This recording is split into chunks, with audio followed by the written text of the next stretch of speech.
Então existe a flora, a fauna, né? E cada um desses grandes grupos, as funções químicas são semelhantes. Então, uma lagarta, ela faz a digestão do que ela come e transforma aquilo em energia para ela viver igual a mim. Da mesma forma que eu faço, o meu organismo faz. Ela usa a mesma bioquímica para transformar aquilo que ela comeu em energia para ela sobreviver. Então, aquilo que é capaz de alterar a vida da lagarta é capaz de alterar a minha vida. É só uma questão de dose. E isso serve também para remédio. Tem gente que tem mais de tomar remédio. Né? O remédio que é capaz de curar, ele é capaz de matar. Se ele é bom para falta de ar, ele é capaz de, em doses altas, produzir falta de ar e matar. Então, a ideia é a mesma. É tudo uma questão de relação peso-dose. Então, se eu sou muito grande, eu preciso de uma dose. Tanto que criança, a gente calcula a dose de remédio pelos que a criança tem. Para não ter doses mais elevadas do que é tolerável.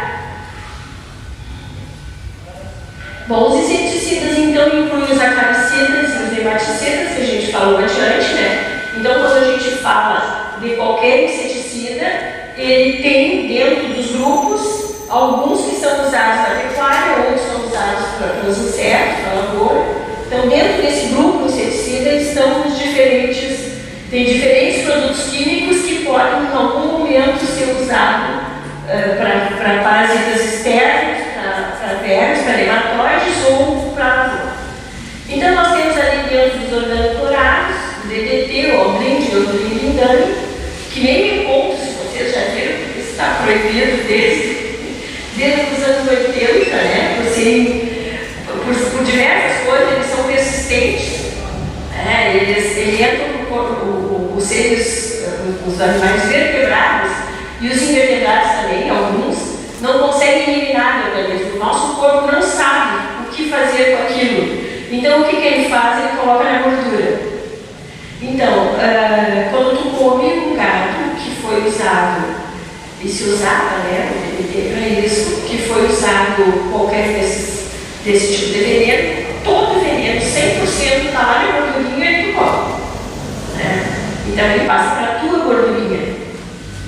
Eu tenho um colega, que foi meu colega de ginásio, que era filho de agricultores e que há uns 10 anos atrás, mais ou menos, ele pesava 180 quilos e fez redução do estômago.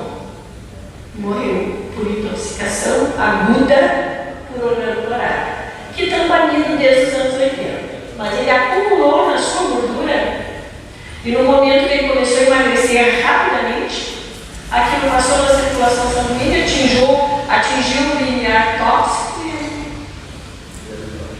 Então, quando a gente come, né, a gente comia isso aí. Graças a Deus, estão banidos desde os anos 80, mas existe contrabando. No Paraguai, a fabricação é livre. Eu até perguntei se aqui no Uruguai parece que não, né? A pessoa que não tem banido também. Então, existe, hoje na China, a China não usa, mas ela vende pela internet, então pode comprar. Os organofosforados, então, são malation, diazinon, luvacron, pantachon, folidol, rodiatox, diclofós, betamidofós, amaron, monocurtofós, fetochon e triclorfon. Esse triclorfon ele é usado como nematicida junto com o albendazol. E daí as pessoas não sabem que eles têm um organofosforado. E daí tu não pode fazer o abate, principalmente em ovelhas, não pode fazer o abate porque tem um prazo para o organismo eliminar. Né? Então tem uma série de complicações quando tu usa em coisas que o animal vai ingerir, porque isso faz com que tenha que cumprir aqueles prazos todos que o agrotóxico tem, e daí o remédio para vermes em si não tem. Os carbamatos, que é o carbaryl, furadana, lática, mixantran, os piretroides, aletrina, cipermetrina, deltametrina, permetrina, pietrina e tetrametrina. E os neonicotinoides, que é o confinol e o octário. Bom, então os organoclorados estão banidos, banidos, eles são contaminantes da cadeia alimentar, que afetam o cumulativo do organismo e depositam-se no tecido adiposo. As intoxicações crônicas, então. O que essas intoxicações crônicas elas fazem? Elas provocam lesões hepáticas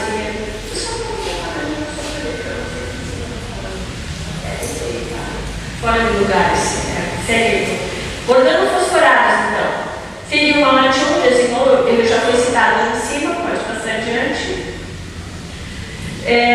Hoje, os organofosforados estão fortemente associados a distúrbios neurológicos.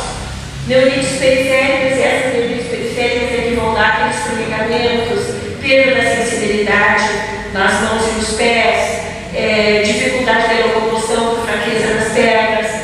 Isso é uma coisa interessante, que essas crianças com quem a gente trabalhou, se elas estavam com olhos abertos, eu não conseguia aproximar o esquerdo dos braços dela. Com os olhos fechados, eu queimava os cabelos e ela não sentia. Deu para ver o que existe de perda de sensibilidade pelo agrotóxico. Bom, esses distúrbios comportamentais então podem acontecer em crianças que estiverem expostas durante a gestação até os 4 anos. O nosso sistema nervoso central, quando a gente nasce, a gente não está maduro, assim como a gente não fala, não caminha, porque esses órgãos ainda estão amadurecendo. A última coisa que amadurece é o sistema nervoso central, e esse acontece em torno dos 4 anos. Então, qualquer coisa que atinja o sistema nervoso central de alguma forma, ela vai atingir de forma mais grave quando ele está imaturo, porque ele não consegue se defender. Então, a criança só vai amadurecer mesmo em torno dos 4 anos. Então, a exposição do útero materno e durante esses primeiros 4 anos é o que vai provocar dificuldade de aprendizagem, o déficit mental e a hiperatividade que a gente encontrou lá nas escolas. As doenças mentais, como depressão, suicídios, psicoses, esquizofrenias, tudo são mais frequentes com esse grupo de agrotóxicos que a gente falou ali. E assim, uma coisa interessante, as doenças mentais, elas não respondem ao tratamento comum. Se eu tenho, por exemplo, uma depressão, essa depressão é de origem emocional, eu vou lá, tomo os antidepressivos e tenho uma melhora significativa. Mas se essa depressão é consequência de um produto químico, é o que a gente chama de depressão química, o remédio nutricional. Porque a causa, onde o remédio vai funcionar, no caso do emocional, não é o mesmo lugar que causa a depressão que a gente quis. Bem, os carbamatos, eles são parentes dos organofosforados, né? Eles têm a mesma estrutura, trabalham, atuam no mesmo lugar, tudo parecido. A diferença é que a atuação do organofosforado é sobre uma enzima cerebral e ele é irreversível. Ele se liga naquela enzima e aquela enzima deixa de funcionar. E os carbamatos não, ele se liga durante algum tempo, ele se desliga e a enzima volta a funcionar. A diferença é essa.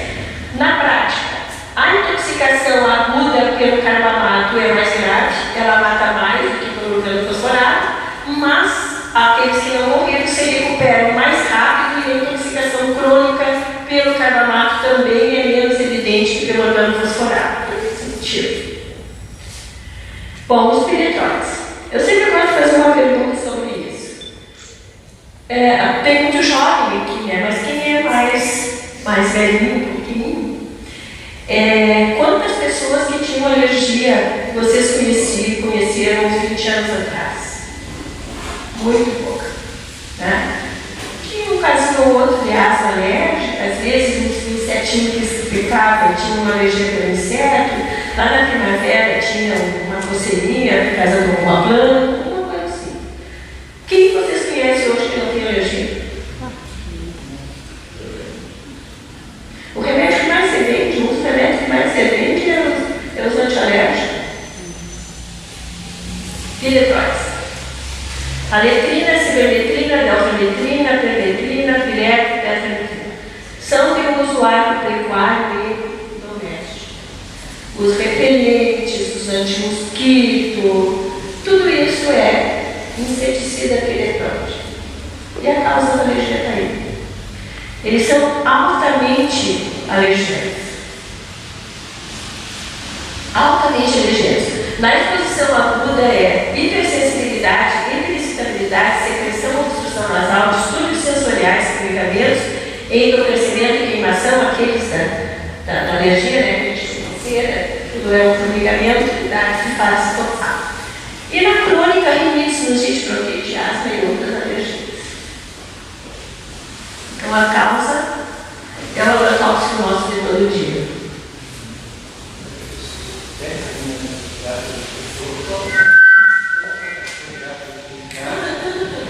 Todo medicamento, a pulga, carrapato, tudo isso dos domésticos é piretroide. Todos são piretroides. Uns mais fracos, outros mais fortes.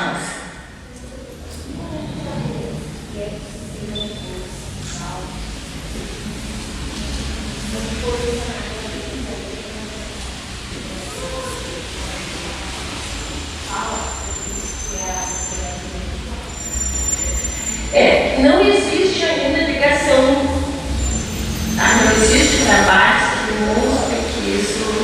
Existem teorias que pode ser, porque também é uma doença, e as teorias que levam a isso é porque é uma doença que está se tornando mais incidente. Era muito rara antigamente, hoje está se tornando mais incidente. Então se procura ver o que está fazendo com que isso aconteça. Existem teorias, mas nada confirmado. Bom, os neonicotinoides, então, são aqueles derivados da nicotina, né? Eles são inseticidas de última geração, entraram no mercado nos últimos 10 anos. Não há pesquisa da sua ação tóxica ou dos seus efeitos agudos ou crônicos. Até no agudo, em alguns animais, tem aquilo que a indústria é obrigada a fazer para conseguir o registro. Né? Mas a exposição crônica, não. Eles já foram banidos da Europa por causarem uma grande mortandade de abelhas, provocando a diminuição muito expressiva do número de colmeias e gerando quebra na produção agrícola por dificuldade de polinização. Isso é um exemplo da Europa, mas na China surgiu uma nova profissão, que é o polinizador. É um sujeito cuja profissão dele, ele ficou o dia inteiro fazendo isso com uma taquara, com uma pena na ponta, e ele fica batendo nas flores das árvores, porque eles têm muita produção de frutas lá, ali dominam a área agrícola daquela região, então eles ficam batendo nas flores para polinizar, porque não tem mais abelha. Antes era a abelha que fazia o serviço, agora você tem que pagar por jogando para Fungicidas, então, outra classe, né? São os ditilcarbamatos, os ditilcarbamatos, então é o Larelli, Mancozeb, Tirano, Anzade, Titânio, Anzade. Os efeitos, eles têm uma característica, esses fungicidas, que os efeitos tóxicos deles são potencializados pelo uso de álcool. Então, aquele trabalhador que aplica e chega em casa, toma o seu vinhozinho, toma a sua cachaçinha, ele vai fazer com que o efeito tóxico daquele fungicida seja mais intenso. O risco é que ele tenha uma intoxicação aguda com menos quantidade de veneno do que seria o normal. Também. O aquecimento também ajuda a potencializar o efeito. A intoxicação crônica, então, dos ditilcarbamatos, o distúrbio do comportamento, distúrbios mentais também. Eles são carcinogênicos, são teratogênicos e estão muito relacionados com a doença de Parkinson.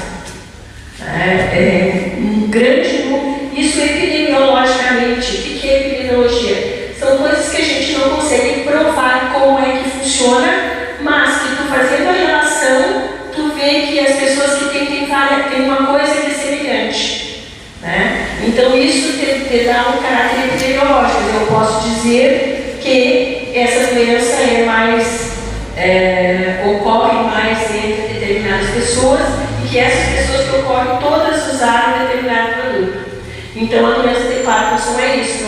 Não se sabe ainda como esses produtos provocam, mas que as pessoas que têm doença de Parkinson, sua grande maioria, utilizavam esse tipo de produto muitos anos antes de desenvolver a doença.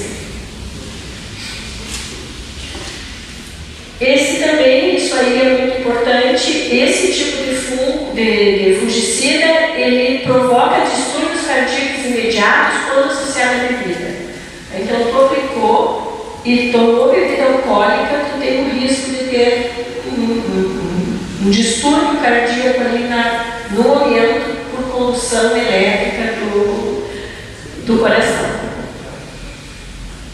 Bom, o sais de cobra, então, é a cobra gondanesa, a cobra azul, né, os tipos que tem. Os sintomas mais específicos é diarreia, um gosto metálico na boca, o amarelão dos olhos, né, da pele, uma diminuição da urina, ou às vezes até urina ausente, urina com sangue, febre e lesões graves de pele. Isso é o agudo, né?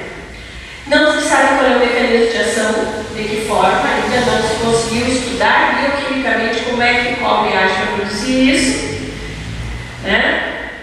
Se tem uma possibilidade de que ele atue lá nos capilares sanguíneos, causando alguma alteração, e isso então provoca essa sintomatologia. E a exposição crônica também não tem nenhum estudo que faça alguma relação. Esse é um grande grupo também que não tem absolutamente nenhum estudo que diga como ele age, como não age, dentro da exposição aguda, crônica, não tem nada sobre isso. E é um grupo grande, eu esqueci de colocar aqui agora também, misericórdia, os produtos ele é bastante usado. Esqueci de colocar no mundo comercial, né, Bom, os herbicidas, então, são o tetraclorofenóis e os bifenóis, a medicina substituída, que é o Roundup, né? O dipiridino e os clorofenóis. Assim, ó, existe um grupo químico, né? Então, o grupo químico é o péssimo. Dentro desse grupo químico vem a substância química, e dentro dessa substância química tem o nome comercial. Então, quando eu falo em organofosforato, ou quando eu falo em glicina substituída, eu estou falando do grupo químico mãe. Todos os outros produtos que saem desse grupo químico, eles têm 80%, 90% de semelhança na sua estrutura química, né? Então, mas são substâncias diferentes. Mas, em geral, o sintoma está relacionado ao grupo químico principal, porque ele o mentor, digamos assim, dos outros, né? Então, o Roundup e o glifosato, eles estão dentro da glicina substituída.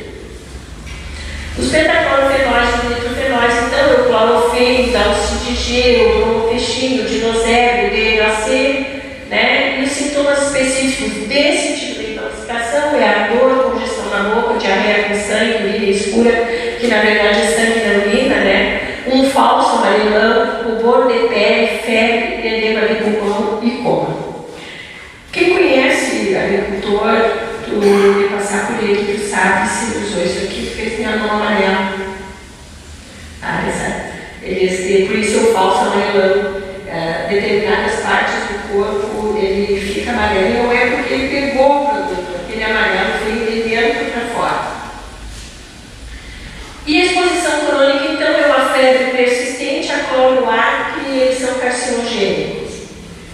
A cloroacne é uma infecção de pele que parece espinhas, né, essas espinhas que dá na adolescência, só que elas são muito maiores, é tipo um furúnculo assim, e ficam uma do lado da outra e causam, aquilo é uma cicatriz irreversível. E ela está ligada não diretamente ao pentaclorofenol ou ao bifenol, e sim ao contaminante que existe em praticamente todos os herbicidas, mas deles e mais no tempo, que são as dioxinas. Quando tu vai produzir um elemento químico, tu usa ele, substâncias, não sei como é que faz isso, mas tu ele, substâncias para formar aquela molécula. Só que como tu usa ele, substâncias, algumas coisas são descartadas, outras permanecem e são formadas outras substâncias além daquela que tu está querendo. E a dioxina, ela é formada na produção dos organoclorados, na produção ação dos herbicidas. E ela, assim, ó, é o mais potente cancerígeno que existe. Nos Estados Unidos havia uma fábrica da Monsanto, numa cidade pequena do interior, em torno de 20 e poucos mil habitantes, que a cidade teve que ser evacuada por causa das toxinas que aquela fábrica da Monsanto eliminava. Até a água do chafariz tinha quantidades de dioxinas muito além do que seria possível, não é nem permitido, do que seria possível. A cidade foi toda evacuada e até hoje não pode se entrar na cidade, porque a dioxina também é persistente como os organoclorados. Então entra no organismo e não sai mais. E a cloroacne é uma característica. Alguns anos atrás, vocês jovens não devem saber disso, mas houve uma fábrica no norte da Itália que produzia organoclorados e que explodiu um reator e surgiu uma nuvem tóxica de dioxina que invadiu 2 ou 3 cidades vizinhas. Até hoje, as pessoas estão ainda desenvolvendo doenças relacionadas àquilo, que aspiraram. Então, a medicina substituída, que é o Roundup, o glifosato, entre